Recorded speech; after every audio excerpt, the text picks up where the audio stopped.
Right, got a functions question from the old specification, the old C3 paper, June 2017, question 3. It shows figure 1 that gives us part of the graph y equals g of x, 3 plus the square root of x plus 2. Gives the domain as well. We've got to state the range, find g to the minus 1, blah, blah, blah. Anyway,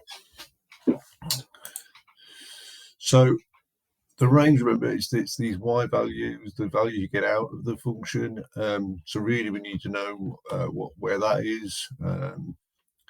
And it's because x has got to be greater than or equal to minus 2. X is minus 2 just here. That's the domain of the function.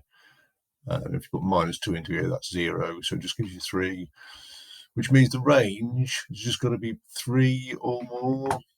Strict greater than or equal to 3, because it can actually be 3. So 1 mark for that. G to the minus 1, standard procedure, put y equal to the function, rearrange it, make x a subject, minus 3, square on both sides, and there's the inverse function when we were writing in terms of x. We wanted the domain as well.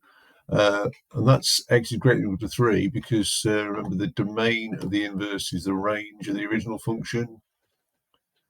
So that's the inverse function. So sketch it, and remember it's a reflection in the line y equals x. Find the exact value of x for which g of x equals x. So we put g of x equal to x, take the 3 over, and square both sides. That right hand side, of square it out,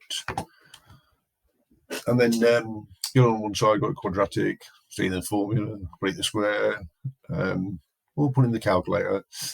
7 plus or minus root 21 over 2.